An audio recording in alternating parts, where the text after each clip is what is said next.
Sometimes the deepest love shows itself in the smallest acts of care.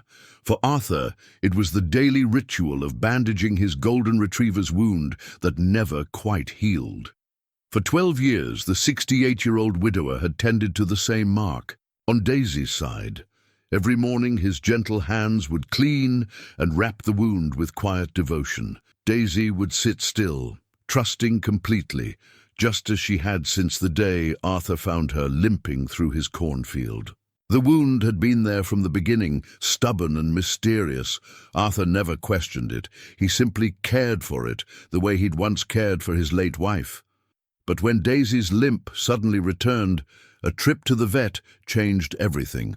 Buried beneath the scar tissue was something impossible, something that would force Arthur to face a past he'd spent 50 years trying to forget. Before we jump back in, tell us where you're tuning in from, and if this story touches you, make sure you're subscribed because tomorrow I've saved something extra special for you.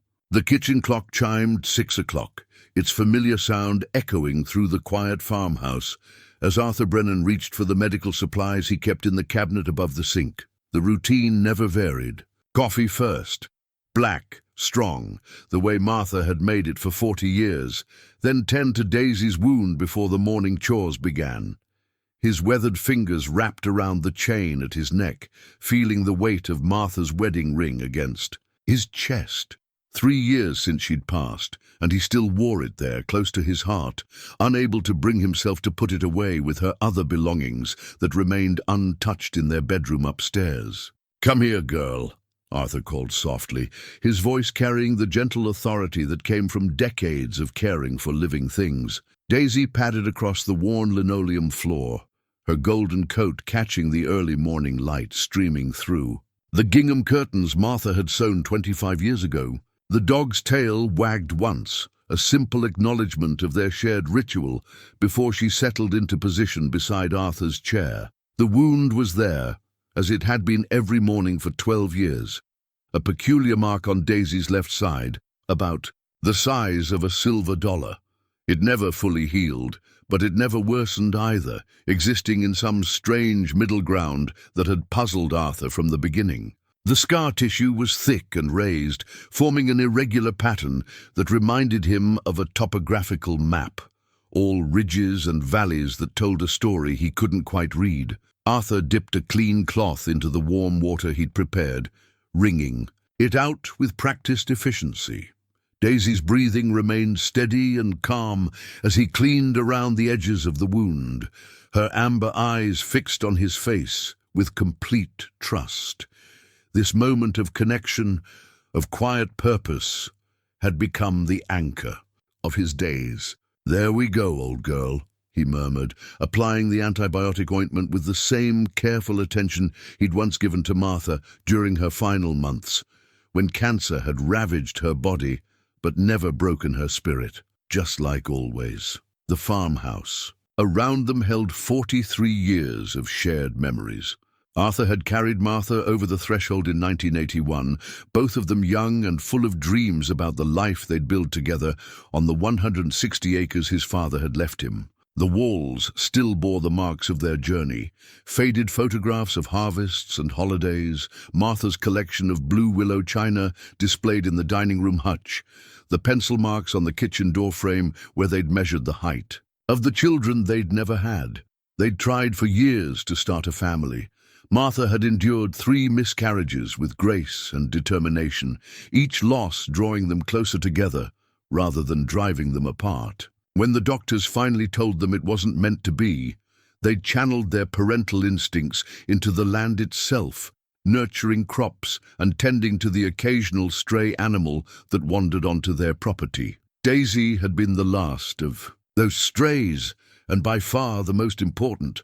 Arthur could still remember that October morning 12 years ago when he'd found her in the North cornfield, limping badly and covered in burrs. She'd been young then, maybe 2 years old with that wound already present on her side, fresh but not bleeding, as if it had been there for weeks. Her ribs had shown through her matted coat, and her eyes had held the wariness of an animal that had learned not to trust easily.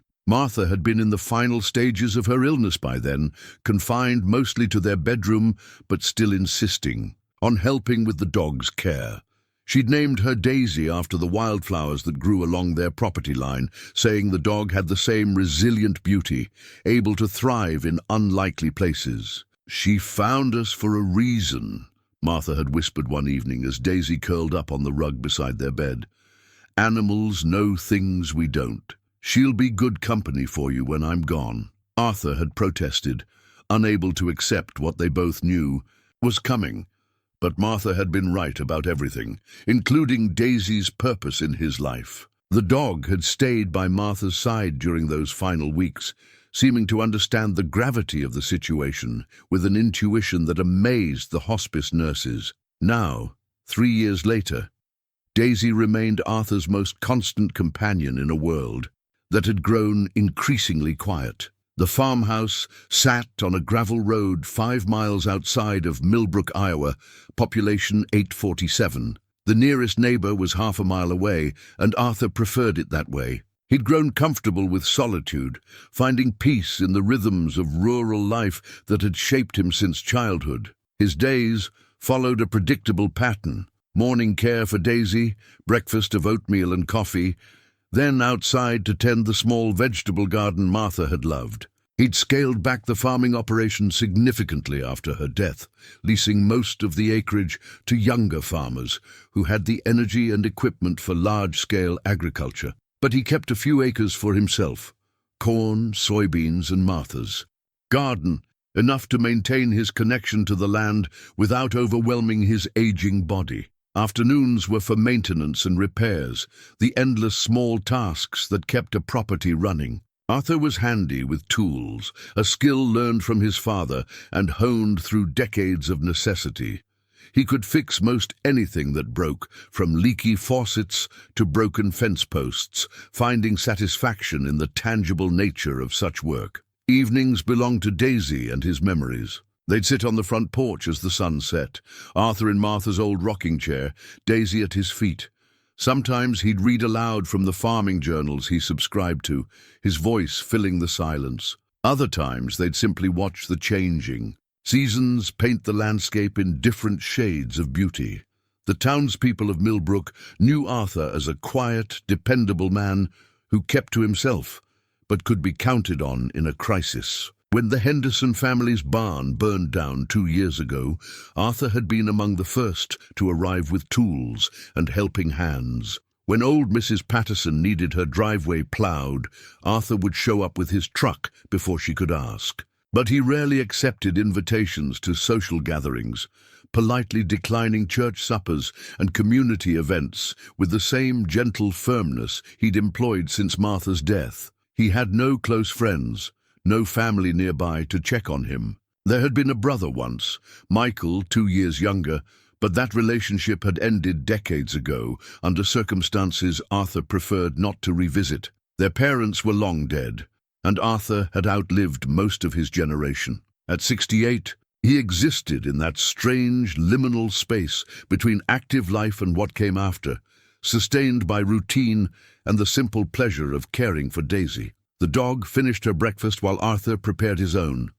2 eggs over easy, whole wheat, toast, and a small bowl of the oatmeal Martha had insisted was good for his heart. He ate at the kitchen table, sharing bits of toast crust with Daisy, who waited patiently beside his chair with the optimism of an animal that had never known a meal to be withheld. Through the window, Arthur could see the morning mist lifting from the fields, revealing the ordered rows of corn that would be ready for harvest in a few weeks. The sight brought him satisfaction, evidence of another successful growing season, another year of honoring the legacy his father had left him.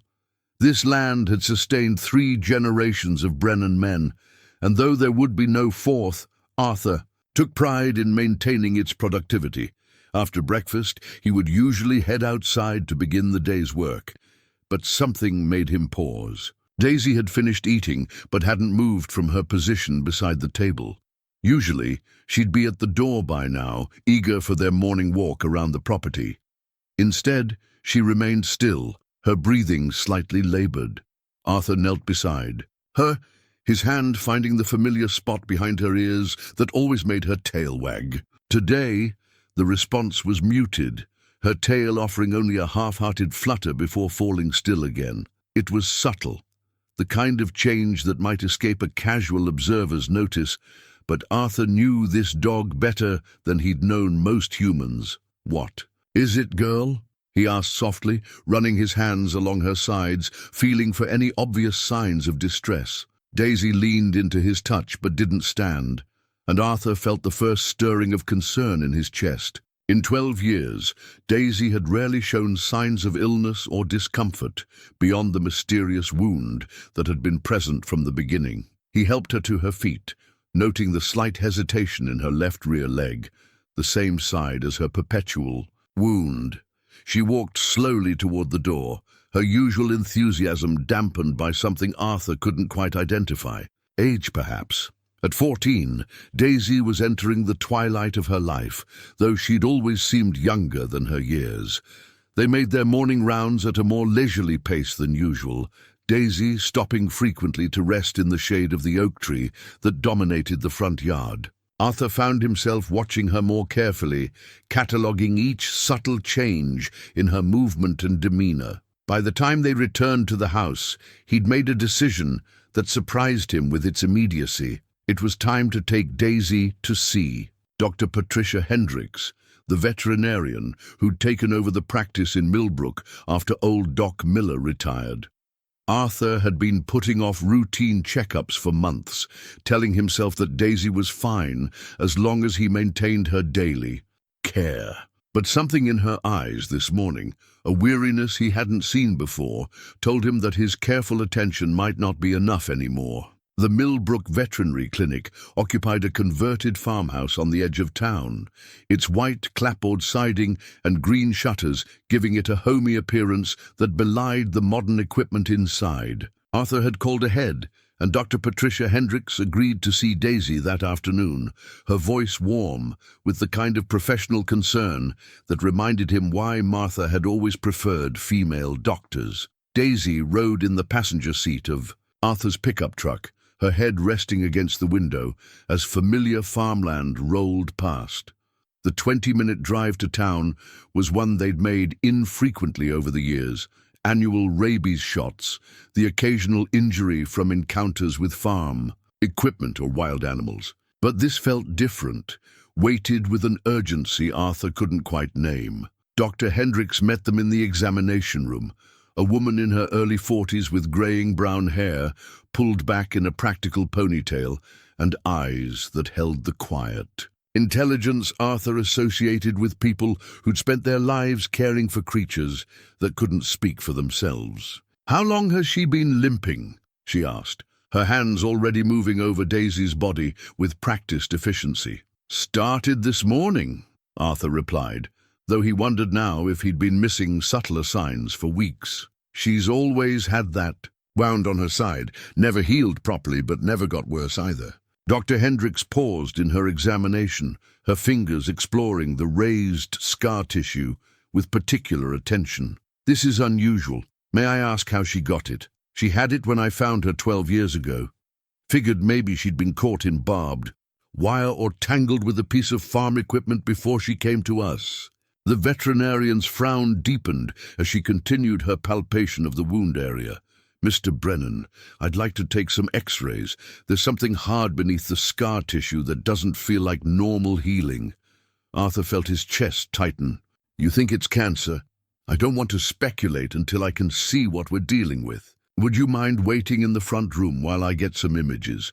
The waiting room held the familiar smells of disinfectant and animal anxiety, with its mismatched chairs and outdated magazines.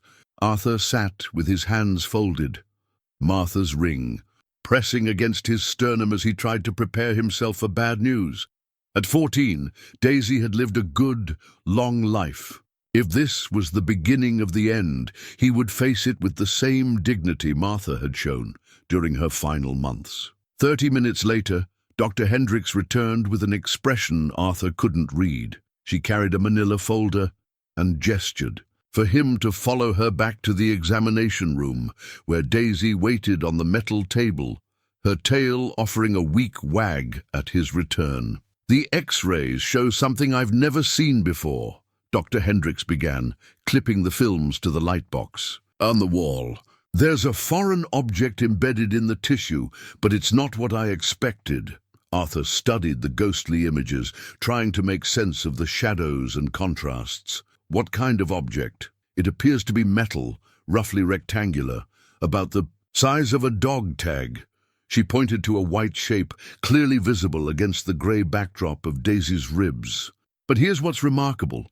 The tissue has grown around it in a way that suggests it's been there for many years, possibly since birth or very early in life." The room seemed to tilt slightly around Arthur. "A dog tag? I'd need to remove. It's surgically to be certain, but the size and shape are consistent with military identification tags. The question is how a stray dog in rural Iowa ended up with something like that embedded in her tissue." Arthur's mind raced backward through the years, searching for explanations that made sense. "When I found her, she was already full-grown. Someone could have owned her before, maybe someone in the military. Possibly, though the way the tissue has integrated around the object suggests it's been there much longer than a few years. This looks like something that was present during the dog's early development." Dr. Hendricks turned from the X-rays to face Arthur directly. "Mr. Brennan, I have to ask, are you sure you don't know anything about this dog's history? Any chance she could be connected to someone in your family who served in the military?"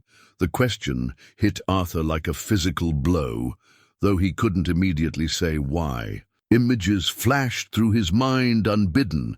His younger brother Michael in his army dress uniform before shipping out to Vietnam. The telegram that had arrived 2 years later reporting him missing in action. The fights with their father about whether to hold out hope or accept reality. "My brother was in Vietnam," Arthur said slowly, the words feeling strange in his mouth after decades of silence on the subject. "But he died over there, has been dead for 50 years. Dr. Hendricks studied his face with the careful attention of someone accustomed to delivering difficult news. "I think we should remove this object. The surgery itself is relatively minor, and it might provide some answers about Daisy's past. It could also explain why the wound never fully healed. Foreign objects can sometimes prevent normal tissue regeneration." Arthur found himself nodding before he'd fully processed the decision. "When can you do it?" "I can schedule it for tomorrow morning. She'll need to fast tonight, and you can pick her up in the afternoon." She paused, her hand resting gently on Daisy's head. "Mr. Brennan, I have to warn you. Removing this object might create more questions than answers. Are you prepared for that possibility?" The drive home passed in a haze of confusion and unwanted memories. Arthur had spent 50 years refusing to think about Michael, building a life that existed entirely in the present tense, rooted in the tangible realities of soil and weather and growing things. The past was a luxury he couldn't afford, a place where questions outnumbered answers and grief had no productive purpose. But now, with Daisy beside him and the X-ray images burned into his memory, the past seemed to be asserting itself whether he welcomed it or not. How could a dog he'd found as a stray carry something connected to military service?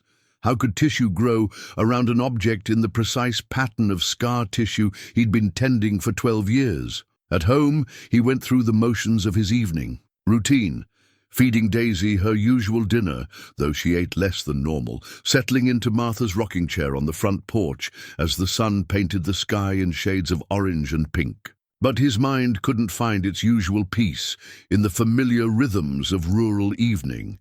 Instead, he found himself remembering things he'd worked hard to forget. Michael at 18, eager to serve his country and prove himself a man. The letters that had arrived sporadically from Southeast Asia, full of references Arthur couldn't understand and experiences he couldn't imagine. The growing silences between letters that had worried their mother sick, the final telegram in 1974 that had changed everything. Michael Brennan, missing in action, body never recovered. Their father had wanted to hold out hope, insisting that MEA meant possibility, not certainty. Their mother had created a shrine in Michael's bedroom, leaving his clothes in the closet and his baseball trophies on the dresser, as if he might walk through the door at any moment. Arthur had been the practical one, the older brother who'd accepted reality and moved forward, building a life with Martha that had no room for ghosts or unresolved grief. He'd been 26 when Michael was declared dead, already engaged to Martha and focused on the future. The farm had needed his attention, the land that would become their legacy. He'd had no patience for what he saw as his parents' refusal to accept facts, their stubborn insistence on preserving hope long after hope had become a form of torture. But now, sitting on his porch with Daisy's warm weight against his legs, Arthur wondered if his practical acceptance had been a form of cowardice. Had he been so eager to avoid the pain of uncertainty that he'd closed the door on his brother's memory entirely? Tomorrow, Dr. Hendricks would cut into Daisy's scar tissue and remove whatever object had been embedded there for over a decade.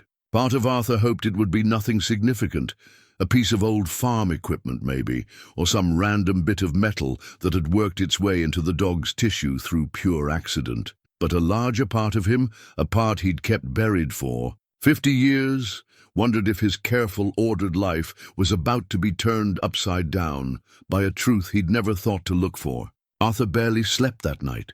He lay in the bed he'd shared with Martha for 40 years, staring at the ceiling and listening to Daisy's restless movements downstairs. The dog had been unable to settle, whimpering softly and changing positions. Every few minutes, behavior so unlike her usual calm demeanor that it only added to Arthur's growing anxiety. By 4 in the morning, he gave up on sleep entirely and made his way to the kitchen, where he found Daisy standing by her empty food bowl, looking at him with confused eyes. The pre-surgery fasting had disrupted her routine as much as the day's revelations had disrupted his.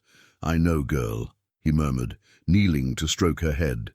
"Nothing makes sense right now." He made coffee and settled into his chair at the kitchen table, Daisy curling up at his feet in a rare display of neediness. The familiar weight of her against his legs was comforting, a reminder that whatever changes lay ahead, they would face them together. As dawn broke over the cornfields, Arthur found himself doing something he hadn't done in decades, thinking deliberately about Michael. Not the sanitized memories he occasionally allowed himself, but the real, complicated relationship they'd shared as brothers growing up on this same farm. Michael had been the dreamer, the one who'd read adventure novels, under the covers with a flashlight, and talked about seeing the world beyond Millbrook's borders. Arthur had been practical even as a child, content to help their father with farm work and plan for the day when the land would be his responsibility. The 2-year age gap had felt significant then, with Arthur playing the protective older brother role, even when Michael's adventures got them both in trouble. Their relationship had grown more complex as they'd aged into teenagers. Michael had been popular in school, good at sports, quick with jokes that made people laugh. Arthur had been steady, reliable, the one teachers could count on to have homework done and chores completed without reminding. They'd loved each other, but they'd never understood each other, a gulf that had only widened when Michael announced his intention to enlist after high school graduation. "The farm will still be here when I get back," Michael had argued during one of their last conversations before he'd shipped out. "But this is my chance to do something that matters, something bigger than corn yields and livestock prices." Arthur had been hurt by the implication that their family's legacy somehow mattered less than whatever Michael thought he'd find in the army. He'd bitten back responses about duty and responsibility, about the generations of Brennan men who'd found meaning in the soil beneath their feet. Instead, he'd wished his brother well and promised to help their parents keep the farm running until Michael returned. Only Michael never returned. The silence that had followed his disappearance had been complete. No body to bury, no closure to achieve, just an absence that grew larger with each passing month. Arthur had filled that void with work, with Martha, with the practical demands of building a life that moved forward instead of backward. He'd convinced himself that dwelling on Michael's fate was unproductive, even selfish. Now, sitting in his kitchen with a dog who might be carrying his brother's identification buried in her flesh, Arthur wondered if his determined practicality had been a form of betrayal. Had Michael deserved to be remembered more fully? Had their parents' refusal to give up hope been more honest than Arthur's quick acceptance of loss? At 8 o'clock, Arthur loaded Daisy into the truck for the drive back to Dr. Hendrick's clinic. The dog seemed to understand the gravity of the situation, sitting quietly in the passenger seat instead of trying to stick her head out the window, as she usually did. Her breathing was shallow, and Arthur found himself reaching over periodically to touch her head, offering what comfort he could. The veterinary clinic bustled with morning activity, other pet owners checking in for routine appointments. The cheerful chaos of a busy practice. Dr. Hendricks met them at the front desk, her professional demeanor reassuring. "She'll be under anesthesia for about an hour," she explained, as they transferred Daisy to the examination room. "The procedure itself is straightforward, but I want to be very careful about preserving whatever we find intact." Arthur knelt beside the examination table, taking Daisy's muzzle gently in his hands. Her amber eyes looked directly into his, and he saw trust there, the same complete faith she'd shown during 12 years of daily wound care. "You be good for the doctor," he whispered, his voice rougher than intended. "I'll be right here when you wake up." The waiting room became a prison of anxiety and unwanted memories. Arthur tried reading the dog care magazines scattered on the side tables, but the words blurred together meaninglessly. Other pet owners came and went, their conversations about heartworm prevention and grooming appointments feeling surreal against the backdrop of his own situation. An hour stretched into 90 minutes before Dr. Hendricks finally appeared in the waiting room doorway. Her expression was carefully neutral, but Arthur caught something in her eyes, surprise perhaps, or confusion. "The surgery went well," she said immediately. "Daisy is waking up now, and she should be fine to go home this afternoon. But Mr. Brennan, I need to show you what we found." She led him back to her office, where a small metal object lay on a clean white towel spread across her desk. It was indeed a military dog tag, tarnished with age, but clearly readable. Arthur's legs gave out slightly, and he had to grip the edge of the desk for support. The tag bore a name, service number, blood type, and religious preference in the standard military format. But it wasn't what Arthur expected to see. The name wasn't Michael Brennan. "James Morrison," Dr. Hendricks read aloud. "Born 1952, Catholic, B-positive blood type. The service number indicates Army, probably Vietnam era based on the format." Arthur stared at the tag, his mind struggling to process this new information. Not Michael's name, but still a connection to Vietnam, still a link to the war that had taken his brother. The coincidence felt too significant to dismiss, but he couldn't make sense of the implications. "I've never heard that name before," he said, though even as he spoke something nagged at the edge of his memory. "Morrison, James Morrison." The name felt familiar in a way he couldn't quite place. "There's something else," Dr. Hendricks continued. "The tissue growth patterns around the tag suggest it was embedded when Daisy was very young, possibly as a puppy. This wasn't something that happened accidentally. Someone deliberately placed this tag in the dog's tissue and allowed it to heal over." The room seemed to spin slightly around Arthur. Deliberately placed. But why would anyone do such a thing? And how had a dog carrying a stranger's military identification ended up as a stray on his property? "I know this is a lot to process," Dr. Hendricks said gently, "but I think you should consider trying to track down information about this James Morrison. There might be family members who would want to know about this tag, or there might be records that could explain how it ended up with Daisy." Arthur nodded numbly, pocketing the dog tag with hands that shook slightly. The metal was warm from the clinic's lights, and he could feel the raised lettering through his fingers. A piece of someone else's story had been hidden in his dog for 12 years, and now it was his responsibility to figure out what it meant. The drive home from the veterinary clinic passed in contemplative silence.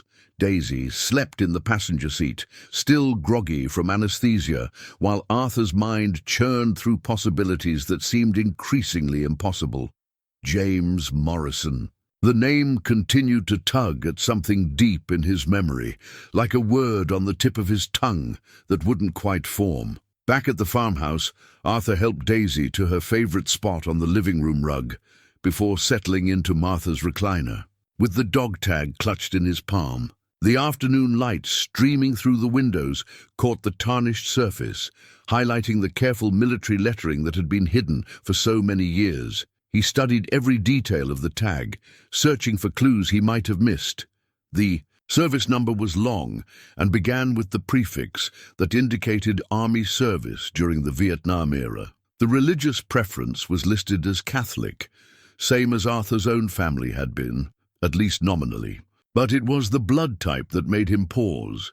B positive was relatively uncommon, and something about that detail felt significant in a way he couldn't explain. That evening, Arthur did something he hadn't done in years. He climbed the narrow stairs to the second floor of the farmhouse and opened the door to what had been his and Martha's bedroom. Most of her belongings remained exactly as she'd left them, from the romance novel stacked on her nightstand to the small jewelry box on her dresser. He'd found comfort in the preservation, as if keeping everything unchanged might somehow keep part of her present. But tonight he was looking for something specific. In the closet, behind Martha's winter coats, stood a cardboard box he hadn't opened since the year after Michael's disappearance. Their mother had given it to him after their father died, saying it contained Michael's personal effects that the army had returned, along with his medals and commendations. Arthur carried the box downstairs, where Daisy watched him with drowsy interest from her spot on the rug. His hands trembled slightly as he opened the flaps, releasing the musty smell of decades-old papers and fabric. Inside, he found Michael's high school yearbook, some letters from basic training, and a handful of photographs from his time in Vietnam. The photographs were what Arthur remembered least clearly, having found them too painful to examine closely when his mother first showed them to him. Now he spread them across the coffee table, studying faces that had been young 50 years ago. Most showed Michael with his army unit, groups of soldiers in fatigues, some smiling at the camera, others looking tired or serious. In the third photograph, Arthur found what he was looking for without realizing he'd been searching for it. The image showed Michael standing with his arm around another soldier, both of them grinning at the camera despite the jungle backdrop. On the back, in Michael's careful handwriting, was an inscription: "Me and Jimmy Morrison before the Khe Sanh mission." Best friend a guy could ask for. Arthur's hands went numb as he stared at the inscription. James Morrison, Jimmy Morrison. The name on the dog tag belonged to Michael's friend, his closest companion during his time in Vietnam. But how had Morrison's identification tag ended up embedded in a stray dog that had wandered onto Arthur's property decades later? He flipped through more photographs, finding several that included Morrison. The young man had been about Michael's age, with dark hair and an easy smile that reminded Arthur painfully of his brother's own expressions of youthful confidence. In one photo, Morrison was holding a German shepherd puppy, its ears still floppy. "With youth, Army mascot," read Michael's inscription on the back. Jimmy found her after her mother was killed. Calls her Daisy Chain because she follows him everywhere. The coffee table suddenly felt unsteady beneath Arthur's hands. He looked across the room at his own Daisy, still sleeping off the effects of anesthesia, and tried to process the impossible implications of what he was seeing. Could this be the same dog? Could his Daisy be the puppy Morrison had rescued in Vietnam over 50 years ago? But that was impossible. Dogs didn't live for 50 years, and how would a military mascot have ended up on a farm in Iowa decades after? The war ended? Arthur's practical mind rejected the connection even as his heart recognized something profound in the coincidence. He continued searching through the box, finding more letters from Michael that mentioned Morrison repeatedly. The two had served together for nearly a year, And from Michael's descriptions, they'd become as close as brothers. Morrison had been from somewhere in the Midwest, Indiana maybe, or Illinois.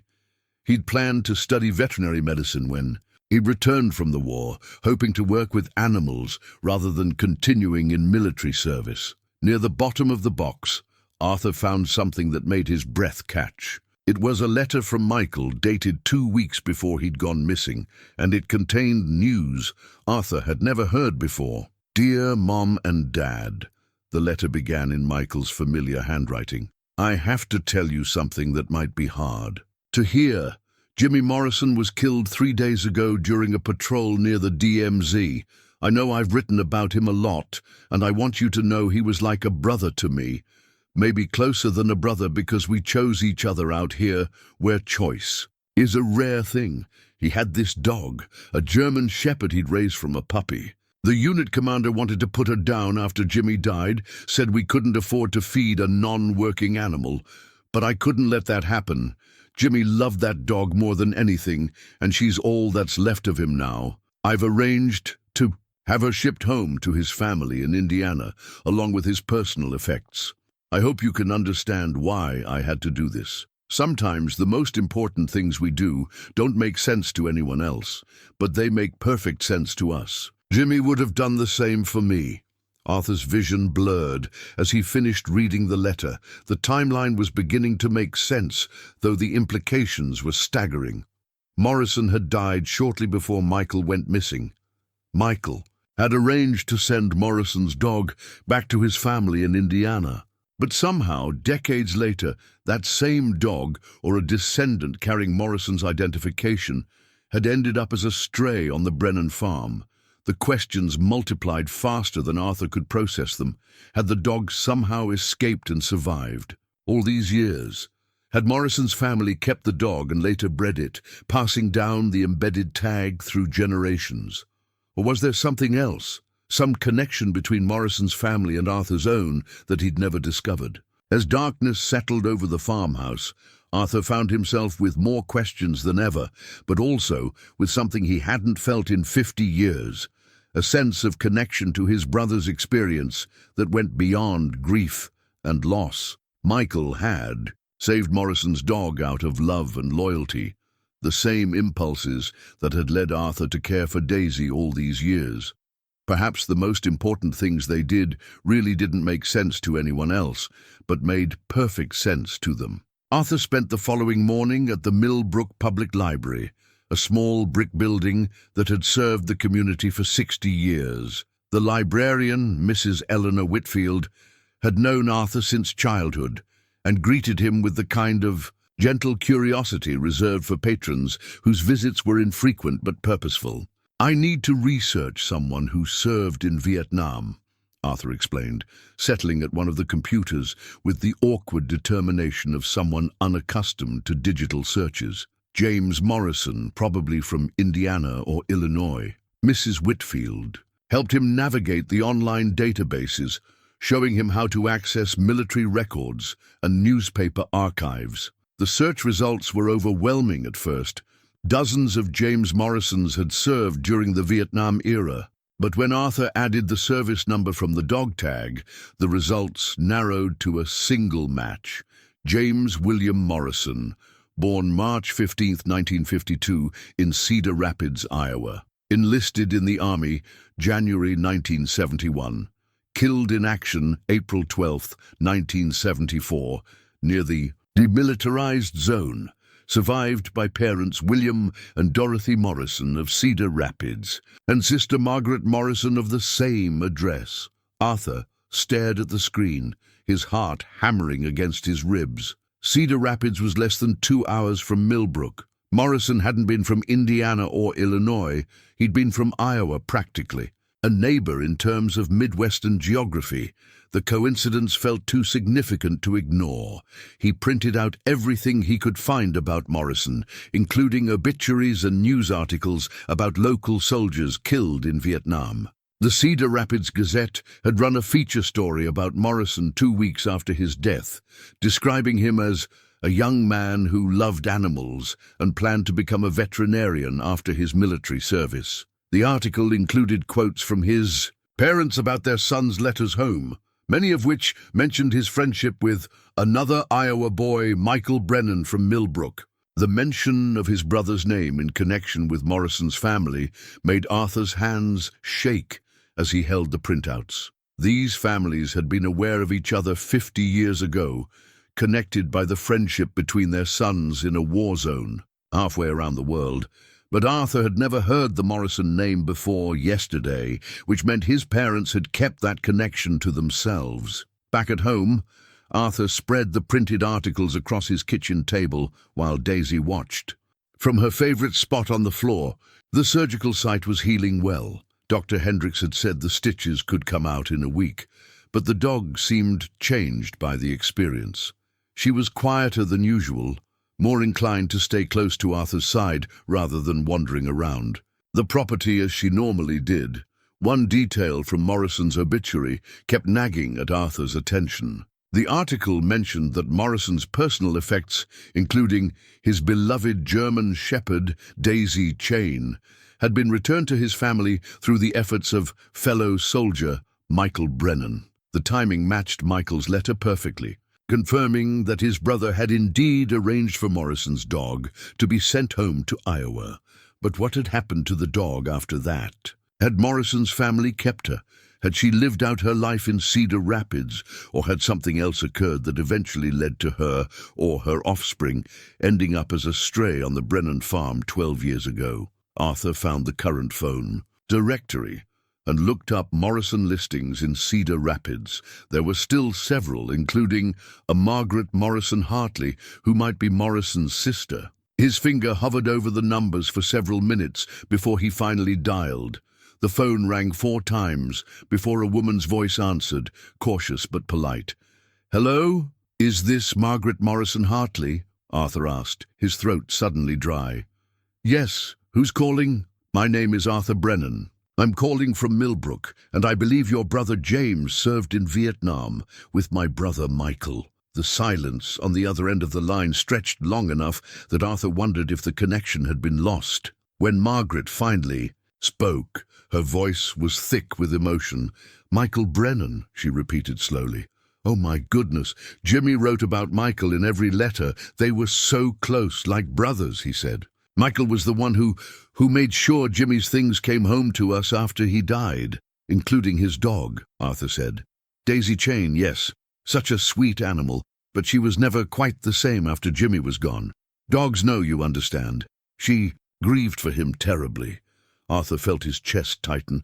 "Mrs. Hartley, what happened to Daisy Chain? Did your family keep her?" "We tried to, but she was so unhappy in town. She'd been living in the jungle, free to roam, and being confined to... Our backyard seemed cruel.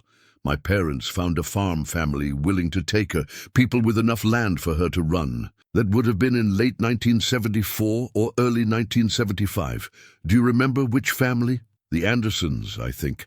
They had a place northwest of Cedar Rapids towards Waterloo, but that was so long ago. They'd be in their 90s now if they're still alive." Arthur thanked Margaret and promised to call again soon, though he wasn't sure what else he might learn. The trail was growing cold after 50 years, but at least he had a direction to follow. The Andersons might have records, or neighbors, who remembered what had happened to Morrison's dog. That afternoon, Arthur drove to Cedar Rapids, following highways that had been rebuilt and widened since the 1970s, but still followed the same basic routes. The countryside looked familiar, the same rolling hills and cornfields that characterized central Iowa, the same red barns and white farmhouses that had defined rural America for generations. The address he'd found for the Anderson farm led him down a gravel road to a property that showed signs of abandonment. The farmhouse was still standing but clearly unoccupied, its windows dark and yard overgrown. A newer house sat on the adjacent property, and Arthur decided to knock on that door to ask about the former residents. The woman who answered was middle-aged and friendly, introducing herself as Linda Peterson. When Arthur explained what he was looking for, her eyes lit with recognition. Oh, you mean old Carl and Ingrid Anderson. They moved to a retirement community in Cedar Falls about 10 years ago. I should have their contact information somewhere. We still exchange Christmas cards.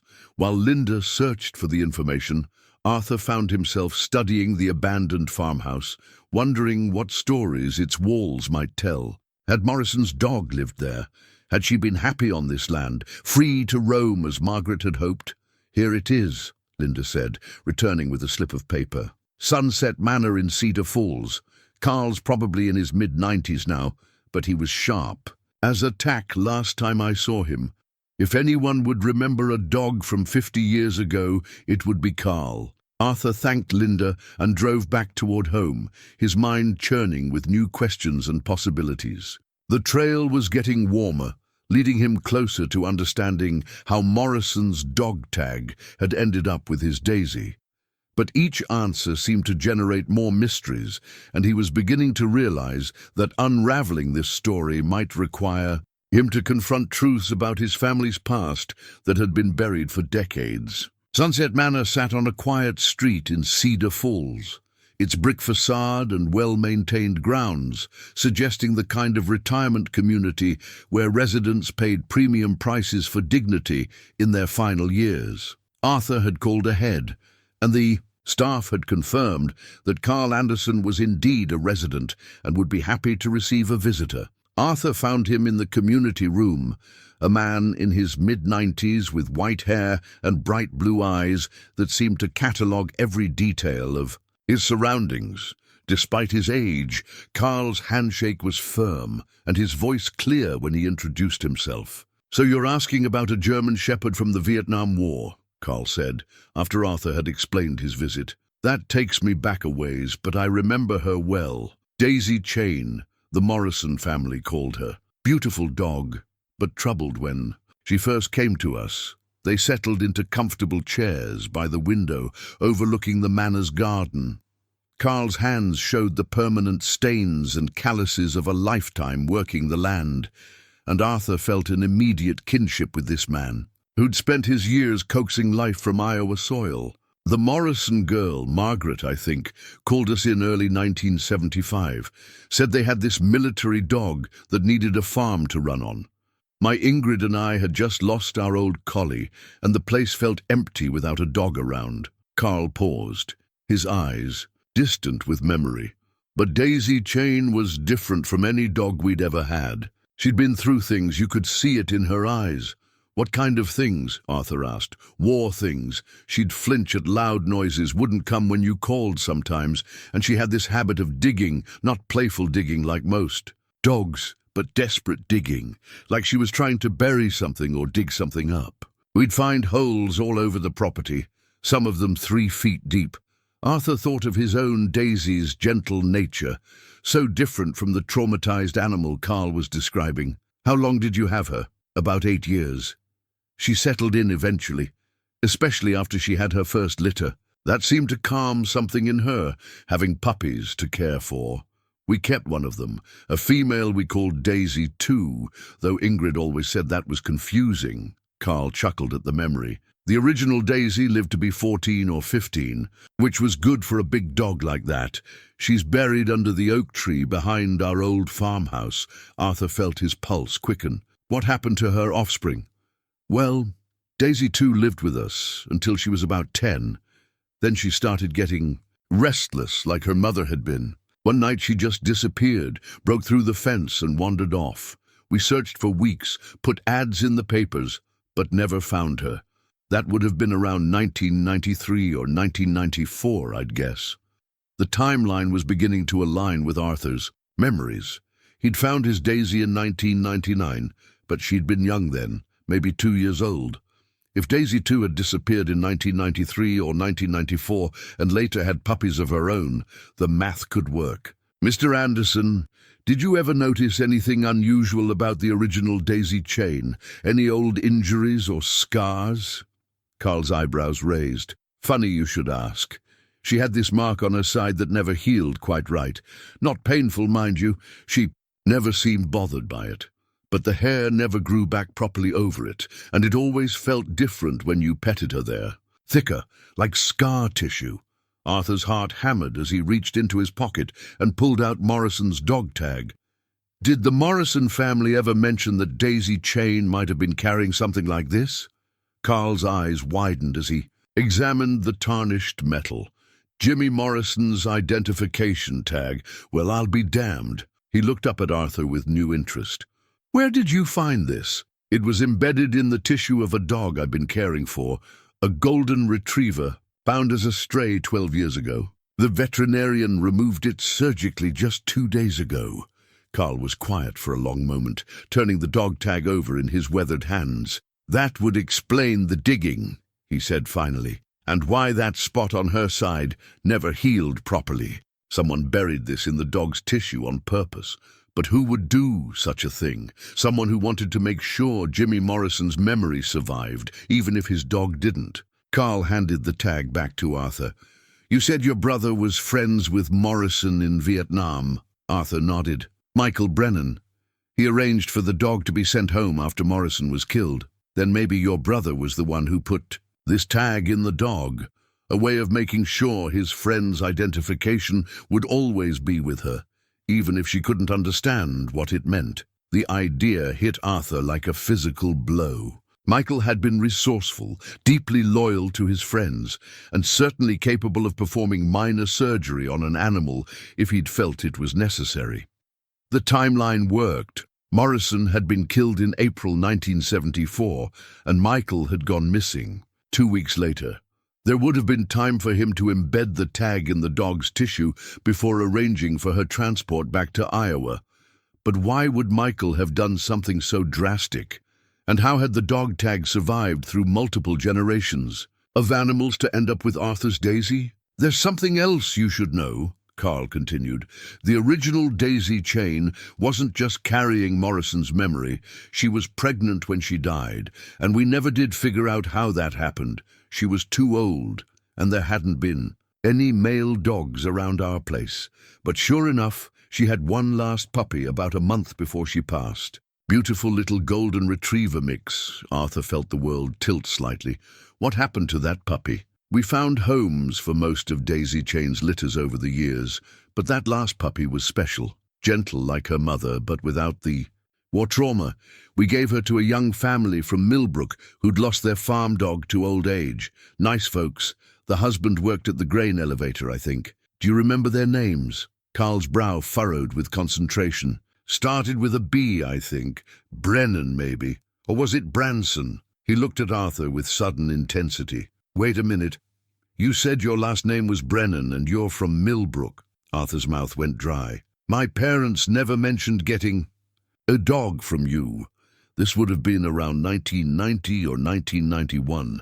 Your father came out to the farm specifically asking about Daisy Chain's bloodline. Said he'd heard we had dogs descended from a military animal, and he wanted one for his son, who'd lost his wife recently. The pieces were falling into place with devastating clarity. Arthur's father had known about the Morrison connection all along. He deliberately sought out one of Daisy Chain's descendants and brought her to the Brennan farm, ensuring that Morrison's dog tag and Michael's memory would somehow find their way back to the family that had lost him. The drive home from Cedar Falls passed in a blur of emotions Arthur couldn't name. His father, the practical, straightforward man who'd taught him to farm and face reality without sentimentality, had orchestrated an elaborate plan to bring Morrison's legacy back to their family. But why? What had his father known about Michael's disappearance that he'd never shared? Back at the farmhouse, Arthur went straight to the basement, something he'd avoided doing for years.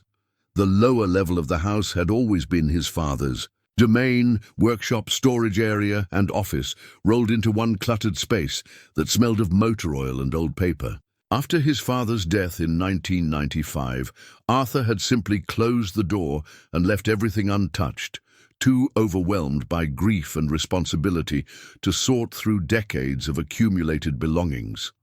Now, with Daisy trailing behind him despite her recent surgery, Arthur switched on the bare bulb that illuminated the basement's main room.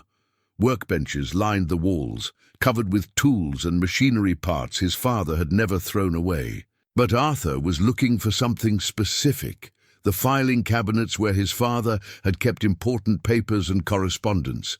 The first cabinet contained farm records, tax documents, and equipment manuals. The second held family papers, birth certificates, marriage licenses, and insurance policies.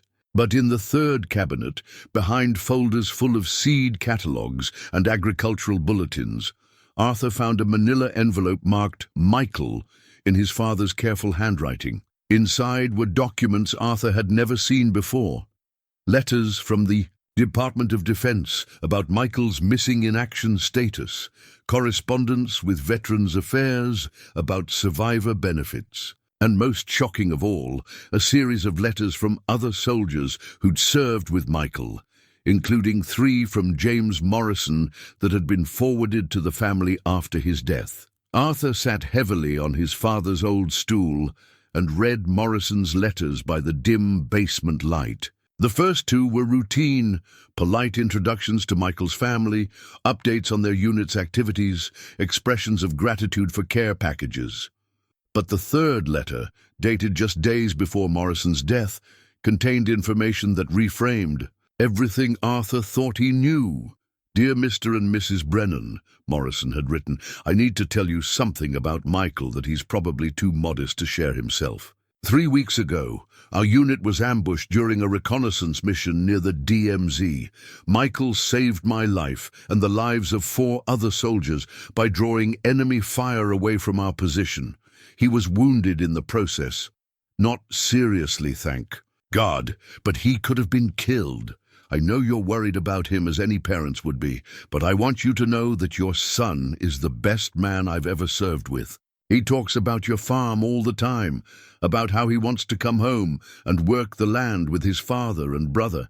He carries a picture of your farmhouse in his wallet and shows it to anyone who'll listen. There's something else I need to tell you, though I'm not sure how to say it. Michael has been having dreams lately, nightmares really, about something happening to me. He's convinced that one of us isn't going to make it home, and he's made me promise that if anything happens, to him, I'll find a way to get word to you about how much he loves you and how proud he is to be a Brennan. I told him he's being foolish, that we're both going to make it through this war and go home to our families. But Michael insisted I write this letter anyway, just in case. He wanted you to know that he's not the same person who left Iowa 2 years ago. He's seen things and done things that have changed him, but his heart is still with you and the farm. If something does happen to Michael, I promise I'll make sure you know the truth about how he lived and what he stood for over here. And if something happens to me, I know Michael will do the same for my family. We take care of each other's memories in this place. It's the most sacred thing we do." Arthur's hands shook as he finished reading Morrison's letter. The date was April 10th, 1974, 2 days before Morrison was killed and 2 weeks before Michael disappeared. Had Michael somehow known what was coming? Had he embedded Morrison's dog tag in Daisy Chain as a way of keeping his promise to preserve his friend's memory? But there was more in the envelope. Behind Morrison's letters, Arthur found a small notebook in his father's handwriting, filled with dates and notes that appeared to chronicle a years-long investigation into Michael's disappearance. The entries began in 1975, a year after Michael had gone missing, and continued sporadically until 1991, January 15th, 1975. Spoke with Morrison's sister, Margaret, confirmed that Michael arranged for dog's transport home. Dog arrived with unusual scarring on left side. March 3rd, 1976, letter from soldier named David Walsh, who served with Michael. Says Michael was planning something before he disappeared. Wouldn't say what, but seemed to be preparing for a mission that wasn't officially sanctioned. June 12th, 1978. Received call from Red Cross worker in Saigon. Claims Michael was seen at evacuation site in April 1975, helping with refugee transport. Would not provide details, said information was classified. September 4th, 1982, contact from VA researcher studying MIA cases.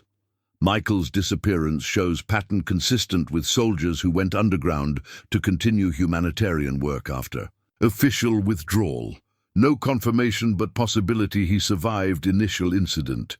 April 10th, 1989, 15-year anniversary of Morrison's death. Visited Morrison family grave site. Margaret Morrison Hartley mentioned that original daisy chain. Had offspring living on farm near Waterloo. Beginning to understand Michael's plan. December 1st, 1991. Arranged to acquire daisy chain descendant for Arthur. Dog carries Morrison's legacy and possibly Michael's message.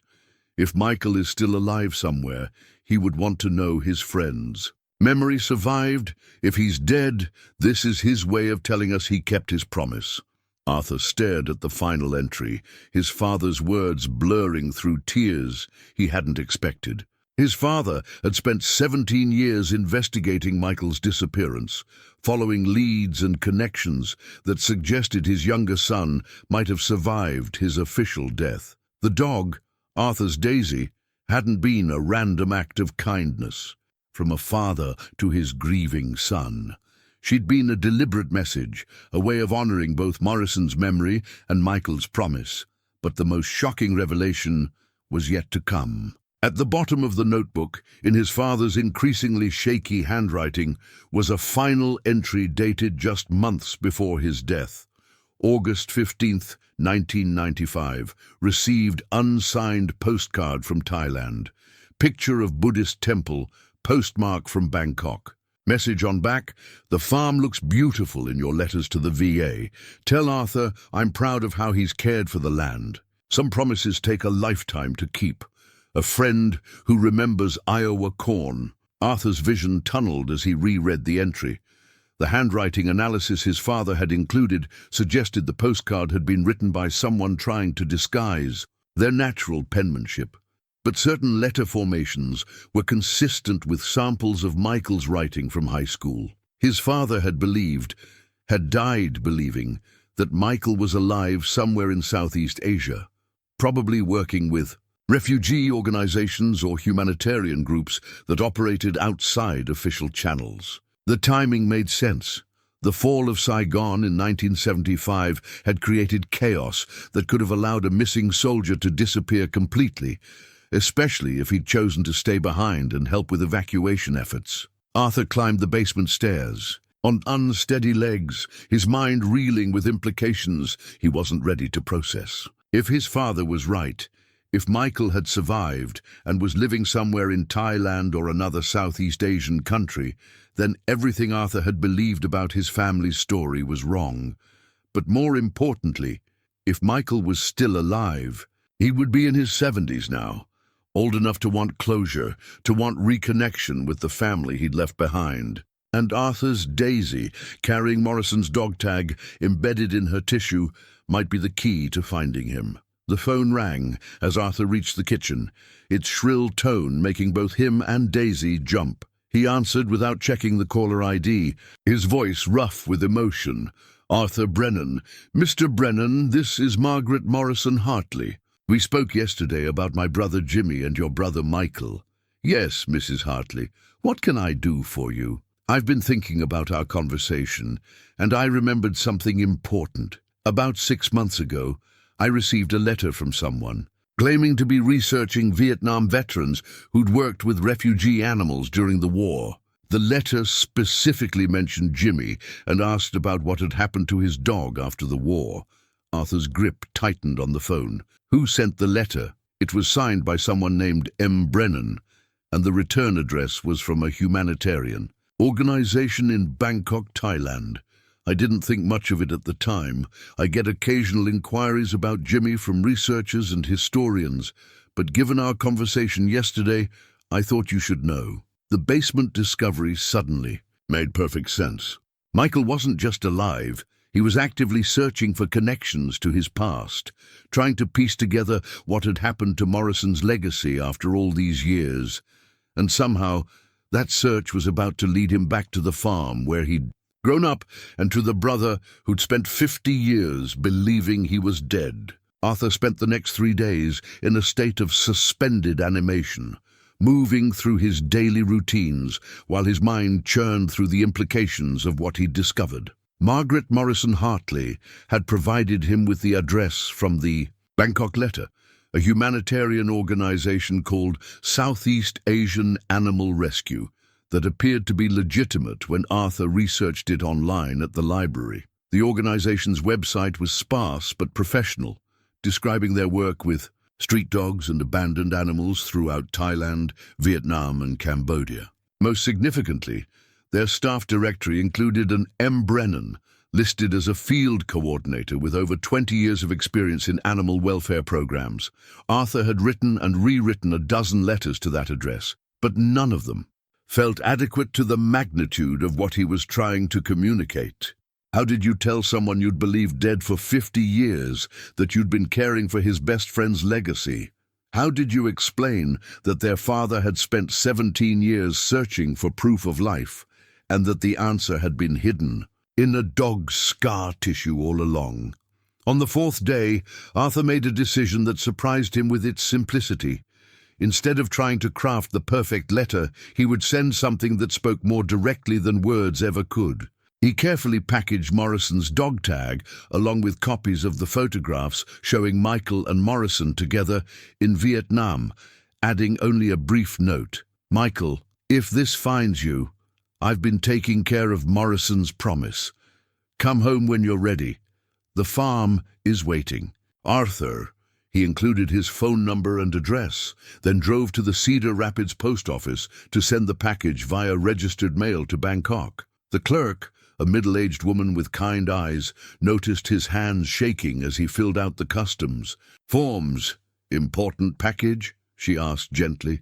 The most important one I've ever sent, Arthur replied. The waiting began immediately. Arthur found himself checking the mail delivery confirmation obsessively, calculating time zones and postal delays. The package would reach Bangkok within 7 to 10 business days, according to the tracking information. But how long would it take to reach Michael if he was working in remote areas of Thailand? And how long would it take him to decide whether to respond? During this period of waiting, Arthur noticed changes in both himself and Daisy that seemed connected to the surgical removal of Morrison's dog tag. The dog's surgical site had healed cleanly, leaving only a thin line where the mysterious wound had been for 12 years. But more significantly, Daisy seemed more energetic than she'd been in months, as if some burden had been lifted along with the embedded metal. Arthur found himself experiencing a similar sense of liberation. For the first time in decades, he was actively engaging with his family's past instead of simply enduring it.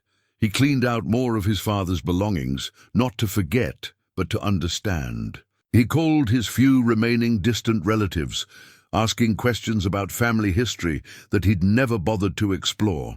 Most surprisingly, he began talking to Daisy about Michael, sharing memories and speculations as if the dog could understand the complexity of what they were potentially facing. He was always the brave one, Arthur would tell Daisy during their evening walks around the property. Not brave like soldiers in movies, but brave about feelings, about caring too much. I never learned how to do that the way he did. The first sign that his letter had reached its destination came exactly 10 days after Arthur had mailed it. He was feeding Daisy her morning meal when the phone rang with an unfamiliar international number on the caller ID. Arthur's hands trembled as he answered. "Hello." His voice came out as barely more than a whisper. "Arthur." The voice on the other end was older, weathered by decades of experiences Arthur could only imagine, but unmistakably familiar. "Arthur, is it really you?" "Michael." Arthur sank into his kitchen chair, overwhelmed by the simple reality of hearing his brother's voice after 50 years. "Dear God, Michael, we thought you were dead." "I know. I'm sorry. I'm so sorry for letting you believe that for so long. There were reasons. Good reasons at the time, but now they just feel like excuses." Michael's voice carried an accent Arthur didn't recognize, a slight cadence that suggested decades of speaking languages other than English. "Arthur, how did you find Morrison's dog tag? How did you know to look for me?" Arthur explained everything, finding Daisy as a stray, the 12 years of caring for her wound, the surgical discovery, and finally their father's secret investigation. As he talked, he could hear Michael crying softly on the other end of the line. "Dad spent 17 years looking for me. He never gave up believing you might be alive. He engineered getting Daisy to the farm because he understood what she represented. Morrison's memory and your promise to keep it alive." "Morrison's memory is why I stayed," Michael said quietly. "After he was killed, I couldn't bear the thought of just coming home and forgetting what we'd seen, what we'd tried to do. When Saigon fell, there were so many animals abandoned, so many people who needed help. I stayed to finish what Jimmy and I had started. But 50 years, Michael, 50 years without a word. At first it was supposed to be temporary. A few months to help with the evacuation, then I'd come home. But one thing led to another. Refugee camps that needed animal care, villages where military dogs had been left behind, programs that were saving lives and had no one else to run them. Every time I thought about leaving, something would come up that Jimmy would have wanted me to handle. Arthur understood, even through his hurt and confusion. It was exactly the kind of thing the Michael he remembered would have done, letting his heart override practical considerations, staying where he felt needed most, regardless of the personal cost. "Are you married? Do you have children?" Arthur asked.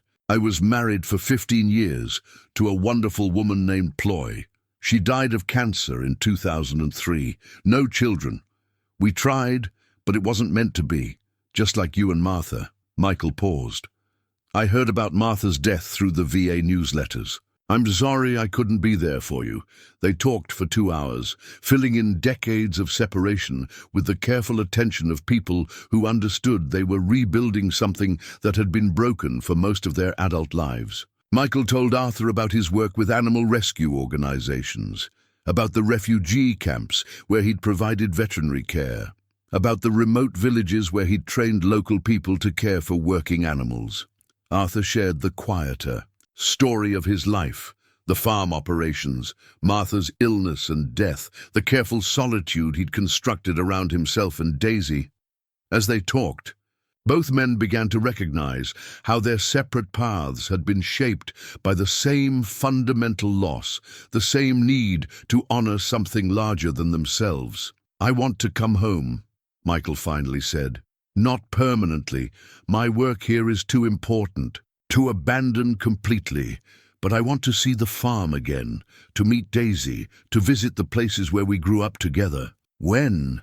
Arthur asked, hardly daring to believe the conversation was real. "I can arrange a leave of absence for December." "Would that work? I know it's not the best time of year for travel to Iowa." Arthur laughed, the sound coming out rusty from disuse. "December would be perfect. The harvest will be finished, and we'll have time to talk without the farm work getting in the way." They made practical arrangements.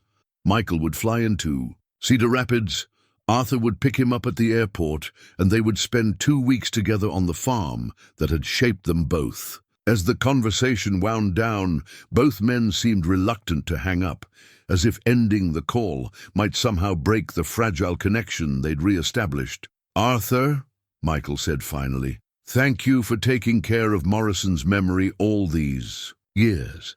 And thank you for letting Dad believe I might still be alive. That means more to me than you can know." "Thank you for staying alive," Arthur replied. "For keeping your promises, even when it cost you everything." After the call ended, Arthur sat in his kitchen for a long time, trying to process the magnitude of what had just happened. In less than a week, his understanding of his family's story had been completely transformed. The brother he'd mourned for 50 years was not only alive, but was coming home. The dog he'd cared for had been carrying the key to that reunion all along. Daisy seemed to sense the importance of the moment, resting her head on Arthur's knee in a gesture of comfort that felt almost human in its timing and gentleness. Arthur stroked her ears, marveling at the chain of connection that had brought them all together. Morrison's loyalty to his dog, Michael's promise to his friend, their father's stubborn hope, and Arthur's own unconscious decision to care for a wounded stray who'd wandered into his cornfield 12 years ago. The farm that had felt so empty and quiet for the past 3 years suddenly seemed full of possibility. In 6 weeks, Michael would walk through the door he'd left as a young man, returning as someone Arthur had yet to meet but was eager to know. And somehow, Morrison's dog tag, now resting in a place of honor on Arthur's mantelpiece, had made it all possible. December arrived with the kind of crystalline cold that transformed Iowa into a monochrome landscape of white fields and gray skies. Arthur had spent the intervening weeks preparing for Michael's visit with an attention to detail that bordered on obsession. He'd cleaned the farmhouse from top to bottom, repaired the guest bedroom that hadn't been used since before Martha's death, and stocked the refrigerator with enough food to feed both of them for a month. But mostly, he'd tried to prepare himself emotionally for meeting a brother who was essentially a stranger. The Michael who'd left for Vietnam in 1972 had been 24 years old, full of idealistic energy and dreams of adventure. The man coming home was 76, shaped by experiences Arthur could barely imagine, carrying 50 years of stories that might be too difficult to share. On the morning of Michael's arrival, Arthur found himself changing clothes 3 times before settling on his best flannel shirt and the dress pants he usually reserved for church services he rarely attended. Daisy seemed to sense the importance of the day, staying close to Arthur's side instead of wandering around the property as she normally did. The drive to Cedar Rapids Airport took 45 minutes through countryside that looked exactly as it had when they were children. Rolling hills covered with snow, red barns standing against the horizon like punctuation marks in a sentence about endurance and continuity. Arthur had made this drive dozens of times over the years for various purposes, but never with his heart hammering quite so hard against his ribs. The airport was small by international standards, but it felt overwhelming to Arthur as he waited. In the arrivals area, with a hand-lettered sign that read, Michael Brennan in his careful block printing. Other families waited around him, children bouncing with excitement, couples embracing after business trips, elderly parents scanning faces. For grown children they hadn't seen in months, Arthur's sign felt inadequate to the magnitude of what he was waiting for. How do you welcome home someone who'd been presumed dead for 50 years? How do you bridge a gap that vast with something as simple as airport pickup? The flight from Bangkok, with connections in Tokyo and Minneapolis, had taken nearly 24 hours. Arthur found himself watching every passenger who emerged from the security area, looking for some recognizable feature in faces weathered by decades of separation. He'd studied the few recent photographs Michael had emailed, images of a man with silver hair and deeply tanned skin, wearing the kind of practical clothing that suggested a lifetime spent outdoors in tropical climates. But when Michael finally appeared, walking slowly through the crowd with a single battered suitcase, Arthur recognized him immediately. Not by his physical features, which had been transformed by age and climate and experience, but by something ineffable in his movements. His way of scanning his surroundings with the same careful attention he'd shown as a child exploring the woods behind their farmhouse. Their eyes met across 30 feet of crowded terminal, and both men stopped walking simultaneously. Arthur felt tears he hadn't expected burning in his eyes as he took in the reality of his brother's presence. Alive, whole, and undeniably real after 50 years of absence. Michael reached him first, dropping his suitcase and embracing Arthur with surprising strength. They held each other for what felt like several minutes, 2 elderly men crying openly in an airport arrival area, while travelers flowed around them with polite indifference. "You look good," Michael said finally, his voice thick with emotion. "You look like Dad when he was your age." Arthur studied his brother's face, seeing their father's bone structure beneath skin darkened by decades of Southeast Asian sun. Michael was thinner than he'd been as a young man, his hair completely silver now, but his eyes held the same intelligence and warmth Arthur remembered from their childhood. "You look like someone who's been living an interesting life," Arthur replied. "Different, but good different." They collected Michael's luggage, which consisted only of the single suitcase and a worn leather messenger bag that looked like it had traveled extensively, and made their way to Arthur's pickup truck. Michael paused when he saw the vehicle, running his hand along the faded blue paint of the door panel. "This is the same truck Dad was driving when I left for basic training," he said wonderingly. "Same engine, different everything else. I've rebuilt it probably 3 times over the years, but it seemed important to keep the basic truck." The drive back to Millbrook passed in comfortable conversation, punctuated by long silences that felt natural rather than awkward. Michael commented on changes in the landscape, new housing developments, expanded farm operations, wind turbines that hadn't existed when he'd left. But mostly, he seemed content to absorb the familiar geography of their shared childhood. "There's someone I want you to meet," Arthur said as they turned into the farmhouse driveway. Daisy was waiting on the front porch, her tail wagging with the measured enthusiasm of an old dog who understood the significance of the moment without quite comprehending its details. When Michael got out of the truck and approached the porch, she descended the steps carefully and allowed him to kneel beside her. "Hello, beautiful girl," Michael murmured, his hands finding the spot behind her ears that Arthur knew she loved. "You've been carrying our secret all these years, haven't you?" Arthur watched his brother greet the dog who'd been the catalyst for their reunion, and felt something settle into place in his chest that had been displaced for half a century. That first evening together stretched long into the night as 50 years of separation dissolved into conversation around Arthur's kitchen table. Michael had brought gifts from Thailand, hand-carved wooden elephants, silk scarves that smelled faintly of incense, and photographs of the animal rescue facilities where he'd spent most of his adult life. But the most meaningful exchange came when Arthur led Michael to the mantelpiece where Morrison's dog tag now rested in a place of honor, beside photographs of Martha and their parents. "Jimmy would have been amazed," Michael said softly, picking up the tarnished metal with reverent hands. "He always said his dog was magic, that she understood things people couldn't see. I thought it was just soldier talk, the way we all got. Superstitious about things that kept us alive, but maybe he was right." Arthur settled into Martha's recliner while Michael took the couch, Daisy positioning herself on the rug between them as if she understood her role as mediator in this long-overdue conversation. "Tell me about the day you disappeared," Arthur said gently. "What really happened?"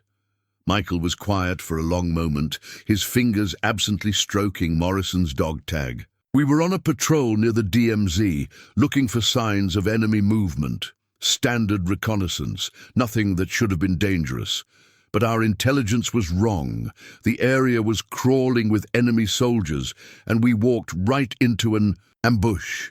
He paused, his eyes distant with memories Arthur could see were still painful after all these years. Jimmy had been killed 2 weeks earlier, but I was still carrying his dog with me. Daisy Chain was all I had left of him, and I couldn't bear to send her away to some rear unit where she'd be just another animal. She was with us on that patrol, acting as an early warning system the way military dogs do. Arthur listened without interrupting, sensing that Michael needed to tell this story in his own way, at his own pace. When the shooting started, Daisy Chain took shrapnel in her side, the same spot where I'd embedded Jimmy's dog tag a few days after he died. I'd done it during a quiet moment, using a field surgery kit, thinking it was the only way to make sure his identification would always be with her if something happened to me. Michael looked up at Arthur, his eyes bright with unshed tears. "She was bleeding badly, and the rest of our unit was either dead or scattered. I should have tried to make it back to base, should have followed protocol. But I couldn't leave her to die alone, and I couldn't carry her and fight at the same time. So, you went underground," Arthur said, understanding beginning to dawn. There was a village about 2 miles south where I'd heard there were people helping wounded soldiers, Vietnamese civilians who didn't care which side you'd been fighting for. I took Daisy Chain there, and they helped both of us.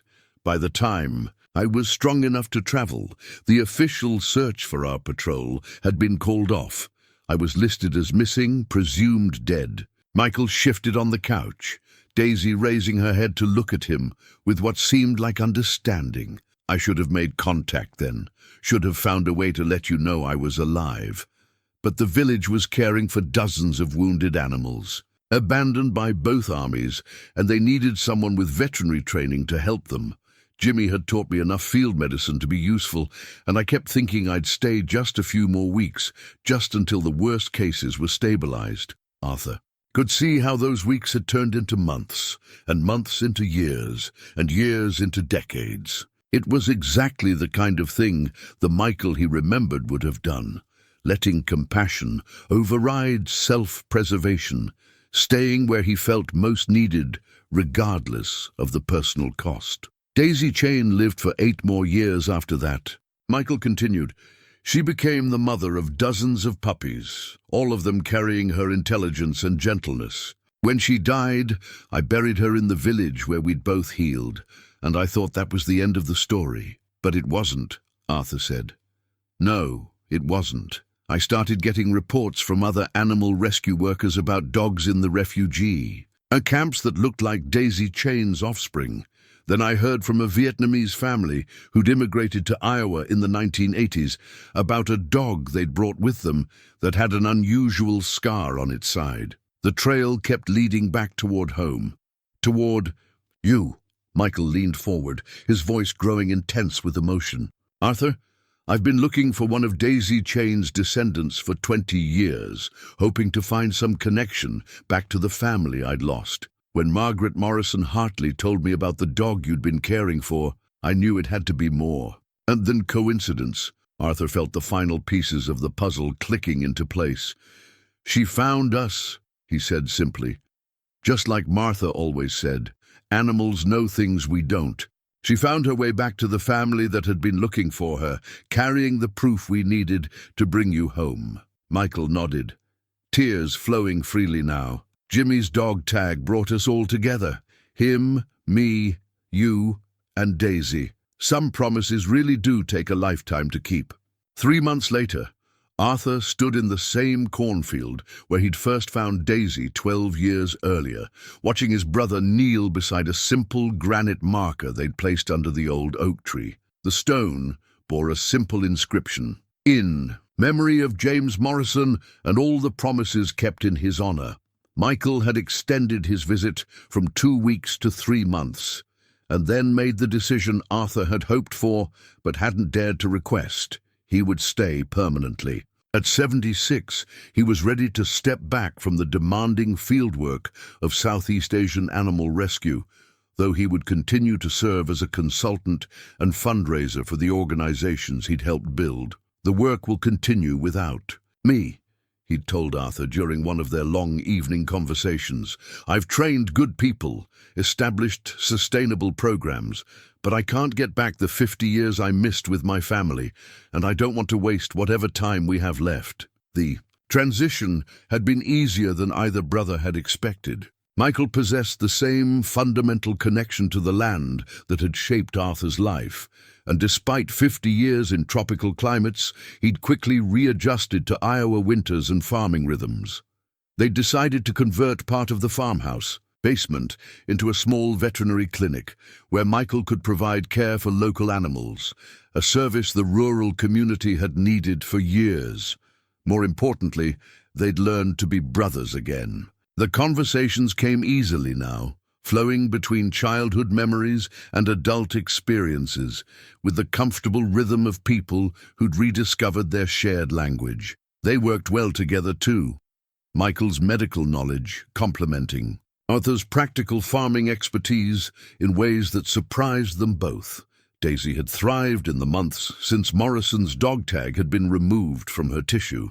At 14, she was undeniably an old dog, But the mysterious wound that had never fully healed was now just a thin line of scar tissue barely visible beneath her golden coat. She seemed more peaceful too, as if some long-carried burden had finally been lifted. She knows her job is finished, Michael had observed one morning as they watched Daisy sleep contentedly in a patch of sunlight. She brought us together, made sure Morrison's memory survived, kept Dad's hope alive. Now she can just be a dog again. The community of Millbrook had welcomed Michael with the kind of quiet acceptance that characterized small Midwestern towns. Word had spread quickly that Arthur Brennan's brother had returned from the dead after 50 years, but the local residents treated the miraculous reunion with practical matter-of-factness. They were more interested in Michael's veterinary skills than his dramatic backstory, and he'd quickly become integrated into the rhythm of rural life. Margaret Morrison Hartley had driven down from Cedar Rapids to meet Michael and see Daisy for herself. The visit had been emotional for everyone involved, but especially meaningful for Margaret, who'd carried 50 years of grief for her brother's death. Seeing how his memory had shaped two men's lives, how his dog tag had eventually brought together the families who'd loved him, provided a sense of completion she'd never expected to find. Jimmy would have loved this story, she'd told them before leaving.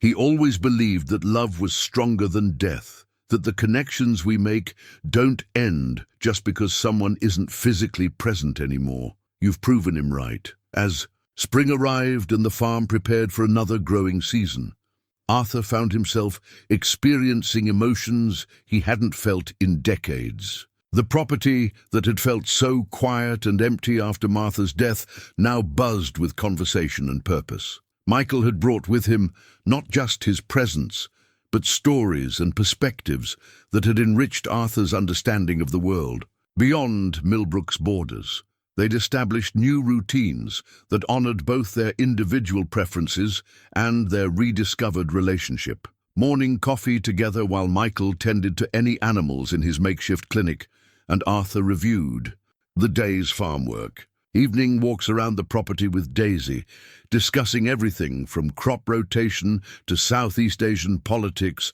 to childhood memories they'd both thought were lost forever. Most importantly, they'd created space for Martha's memory within their renewed brotherhood.